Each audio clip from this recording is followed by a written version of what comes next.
Welcome to my YouTube channel. আশা করি তোমরা সবাই ভালো আছো। আজকে আমি তোমাদের ক্লাস 11 ফার্স্ট সেমিস্টারে গল্প, প্রবন্ধ, কবিতা, আন্তর্জাতিক গল্প, ভারতীয় কবিতা এ সমস্ত আছে। আজকে ফার্স্ট আমি তোমাদের কবিতা থেকে ঈশ্বরচন্দ্র বিদ্যাসাগর, মাইকেল মধুসূদন দত্তের লেখা আলোচনা করে দিচ্ছি লাইন বাই লাইন।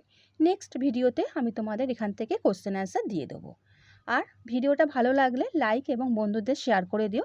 চ্যানেলে যারা নতুন, চ্যানেলটা সাবস্ক্রাইব করে রাখো, কারণ আমি তোমাদের সমস্ত পড়ানোর সঙ্গে সঙ্গে পরীক্ষার আগে তোমাদের সাজেশনও দিয়ে থাকি। তাহলে বন্ধুরা আরম্ভ করে দিচ্ছি। একটু আগে তোমাদের বলে দিই যে তোমাদের সিলেবাসে কীরকম মার্কস আছে। প্রথমে তোমাদের যে বললাম গল্প পুঁই মাচা আছে, বিভূতিভূষণ বন্দ্যোপাধ্যায়ের লেখা। সেখান থেকে তোমাদের 8টা কোশ্চেন অ্যান্সার দিতে হবে, তোমাদের টিক চিহ্ন দিতে হবে। তোমার জানো এমসিকিউ কোশ্চেন আছে, 8টা কোশ্চেন অ্যান্সার দিতে হবে 8 নম্বরে। নেক্সট যাচ্ছি প্রবন্ধ বিড়াল, সেখানে তোমাদের 5টা কোশ্চেন অ্যান্সার তোমাদের দিতে হবে 5 নম্বরে। নেক্সট কবিতা, সেখানে তোমাদের 2টো কবিতা বললাম, ঈশ্বরচন্দ্র বিদ্যাসাগর আর সাম্যবাদী। সেখান থেকে তোমাদের 7টা কোশ্চেন অ্যান্সার দিতে হবে 7 নম্বরে। নেক্সট যাচ্ছি আন্তর্জাতিক গল্প, বিশাল ডানোওয়ালা এক থুত্তুরে বুড়ো। সেখান থেকে তোমাদের আর ভারতীয় কবিতা, এই দুটো তোমাদের মিশিয়ে 5 নম্বরে তোমাদের 5টা কোশ্চেন অ্যান্সার দিতে হবে। ভারতীয় কবিতা তোমাদের আছে চারণ কবি। নেক্সট যাচ্ছি ভাষা, সেখানে তোমাদের 10 নম্বরে 10টা কোশ্চেন অ্যান্সার তোমাদের দিতে হবে। লাস্ট যেটা আছে বাংলা শিল্প, সাহিত্য ও সংস্কৃতির ইতিহাস, এখান থেকে তোমাদের 5 নম্বরের 5টা তোমাদের কোশ্চেন অ্যান্সার দিতে হবে। সমস্তই তোমাদের এমসিকিউ কোশ্চেন অ্যান্সার থাকবে 40 মার্কসে। এবারে তোমাদের যেটা বললাম, আজকে ফার্স্ট আমি তোমাদের ঈশ্বরচন্দ্র বিদ্যাসাগর, মাইকেল মধুসূদন দত্তের লেখা তোমাদের আজকে আলোচনা করে দিচ্ছি। ফার্স্ট তোমাদের মাইকেল মধুসূদন দত্তের সম্বন্ধে কিছু বলি, যিনি এই কবিতাটা লিখেছেন। তিনি 1824 খ্রিস্টাব্দের 25শে জানুয়ারি যশোহর জেলার সাগরদাড়ি গ্রামে কবি মধুসূদন দত্তের জন্মগ্রহণ করেন। পিতার নাম ছিলেন রাজনারায়ণ দত্ত। যখন সপরিবারে কলকাতায় চলে আসেন তখন কবির বয়স ছিল 7 বছর। কবি 1833 খ্রিস্টাব্দে হিন্দু কলেজে জুনিয়র বিভাগে সর্বনিম্ন শ্রেণীতে ভর্তি হন। হিন্দু কলেজে কবির সহপাঠীদের মধ্যে উল্লেখযোগ্য ছিলেন ভূদেব মুখোপাধ্যায়, রাজনারায়ণ বসু, গৌরদাস বসাক প্রমুখ। এরপরে তিনি মাদ্রাজ জীবন, 1848 খ্রিস্টাব্দে মধুসূদন দত্ত মাদ্রাজ চলে যান। সেখানে শিক্ষকতার পাশাপাশি সাংবাদিকতার কাজ করতে থাকেন। কবির প্রথম কাব্যগ্রন্থ ছিল দ্য ক্যাপটিভ লেডি, এ সময় তিনি প্রকাশিত করেন। 1856 খ্রিস্টাব্দে 2 ফেব্রুয়ারি মধুসূদন কলকাতায় ফিরে আসেন। এরপর তিনি 3 বছর পরে প্রকাশিত করেন মধুসূদনের প্রথম নাটক শর্মিষ্ঠা। এরপর তিনি একে একে তার প্রকাশিত হতে থাকে পদ্মাবতী, কৃষ্ণকুমারী ইত্যাদি নাটক। একেই কি বলে সভ্যতা, বুড়ো শালিকের ঘাড়েরও মতো কালজয়ী তিনি প্রহসন লিখেছেন। এই সময় কবি মধুসূদন দত্ত আত্মপ্রকাশ ঘটে তিলোত্তমা সম্ভব কাব্যগ্রন্থ থেকে। মেঘনাদ বধ কাব্যগ্রন্থ ইত্যাদি বীরঙ্গনা কাব্যগ্রন্থ প্রভৃতি তার যুগান্তকারী অবদান। এরপরে 1866 খ্রিস্টাব্দে ফ্রান্সের ভার্সাই শহরে থাকাকালীন তিনি চতুষ্পদী কবিতাবলী তিনি লিখেছিলেন কবিতাবলী। এরপরে তার হাতে বাংলা পটকাব্যের সূচনা হয়। বাংলা সনেটের প্রথম প্রদর্শক ছিলেন তিনি। তাই বাংলা কবিতা ইতিহাসে মধুসূদন দত্ত প্রতিভা খুবই স্বীকৃতি লাভ করেছেন। তার ছদ্ম নাম ছিল ট্রিমটি পেন পোয়েম। 1873 খ্রিস্টাব্দে 29শে জুন কবি মাইকেল মধুসূদন দত্তের জীবনাবসান ঘটে। এই হলো তার সম্বন্ধে কিছু ছোট্ট করে সংক্ষেপে তার কথা। এবার বলি যে মাইকেল মধুসূদন দত্তের যে বিদ্যাসাগর যে বললাম কবিতাটা, ঈশ্বরচন্দ্র বিদ্যাসাগর, এটা কোথা থেকে নেওয়া হয়েছে? মাইকেল মধুসূদন দত্তের ঈশ্বরচন্দ্র বিদ্যাসাগর কবিতাটি তার চতুষ্পদী কবিতাবলী থেকে নেওয়া হয়েছে। এটি ওই কাব্যগ্রন্থের 86 সংখ্যক কবিতা। এবারে আমি লাইন বাই লাইন তোমাদের বুঝিয়ে দিচ্ছি। প্রথম লাইনে আছে বিদ্যাসাগর তুমি বিখ্যাত ভারতে। এই লাইনে কি বলেছেন? কবি মাইকেল মধুসূদন দত্ত ঈশ্বরচন্দ্র বিদ্যাসাগরের অসীম জ্ঞান ও মহান ব্যক্তিত্বের প্রশংসা করেছেন। বিদ্যাসাগর মানে কি, অর্থ কি বন্ধুরা? অগাধ জ্ঞানের অধিকারী ব্যক্তি। বিদ্যাসাগর তার শিক্ষা, সমাজ সংস্কার ও মানব সেবামূলক কাজের জন্য সারা ভারতবর্ষে সম্মান ও খ্যাতি অর্জন করেছিলেন। তাই কবি শ্রদ্ধার সঙ্গে তাকে বিদ্যাসাগর বলে অভিহিত করেছেন। নেক্সট লাইনে যাচ্ছি। করুণা সিন্ধু তুমি সেই জানে মনে, দিন যে দিনের বন্ধু, উজ্জ্বল জগতে হেমাদ্রির হেমকান্তি অম্লান কিরণে। করুণা সিন্ধু তুমি সেই জানে মনে, দিন যে দিনের বন্ধু। এই লাইনে কবি কি বলতে চেয়েছেন? কবি ঈশ্বরচন্দ্র বিদ্যাসাগরের দয়া মানব প্রেমের প্রশংসা করেছেন। করুণা সিন্ধু বলতে কি বোঝায়?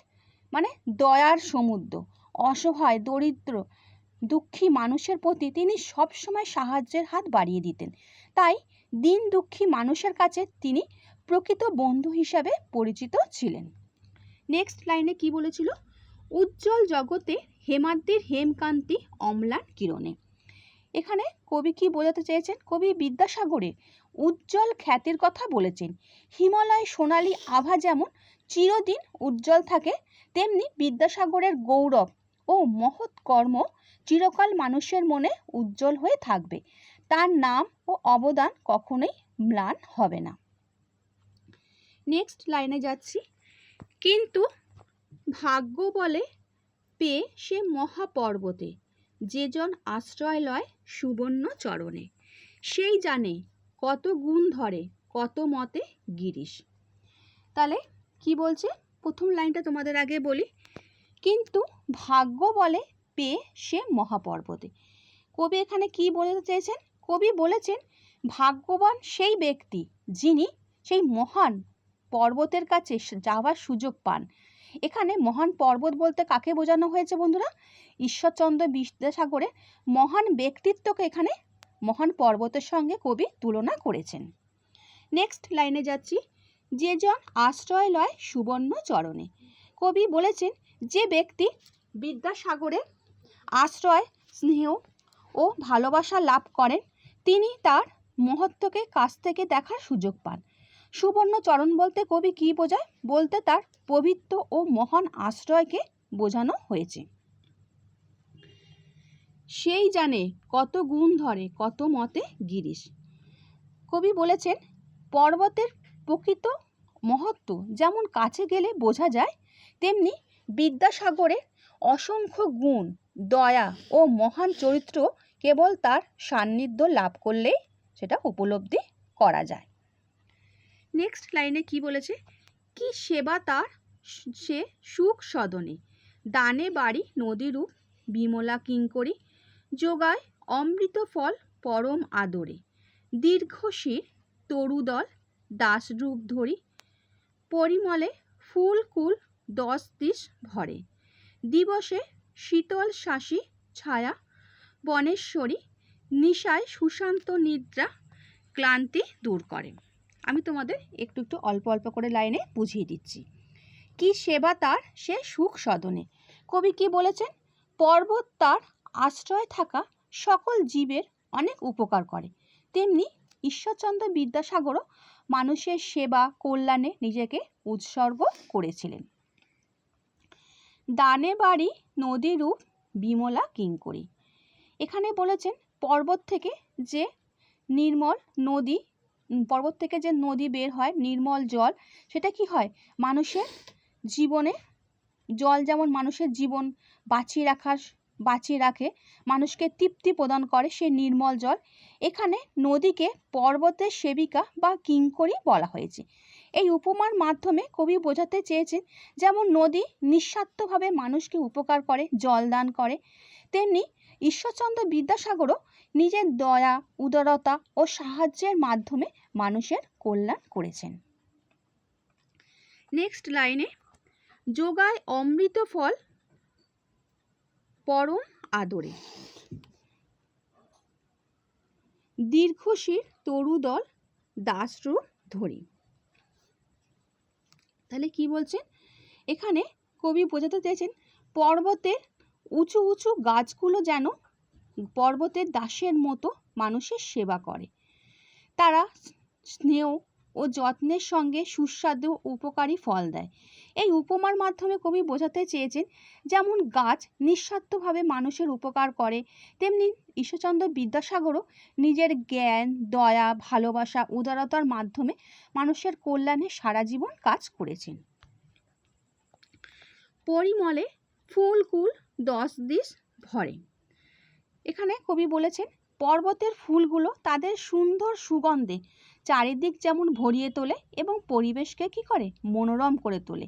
এই উপমার মাধ্যমে কবি বোঝাতে চেয়েছেন যেমন ফুলের সুগন্ধ চারিদিক ছড়িয়ে পড়ে, তেমনি ঈশ্বরচন্দ্র বিদ্যাসাগরের যে মহান কাজ, দয়া, ভালোবাসা, সুনাম সমাজের সর্বত্র ছড়িয়ে পড়েছিল এবং মানুষের মনে শ্রদ্ধার সৃষ্টি করেছিল। নেক্সট লাইনে দিবসে শীতল শাসী ছায়া বনেশ্বরী। এখানে কি বলা হয়েছে, দিনের বেলায় বনভূমির বড় বড় গাছ মানুষের জন্য শীতল ছায়া দেয় এবং ক্লান্ত মানুষকে আরাম ও স্বস্তি দেয়। এই উপমাতে কবি বোঝাতে চেয়েছেন যেমন গাছের ছায়া মানুষকে শান্তি দেয়, তেমনি ঈশ্বরচন্দ্র বিদ্যাসাগরও তার দয়া, স্নেহ ও সাহায্যের মাধ্যমে অসহায় মানুষের জীবনে শান্তি, আশ্রয় ও স্বস্তি এনে দিয়েছিলেন। লাস্ট লাইন, নিশায় সুশান্ত নিদ্রা ক্লান্তি দূর করে।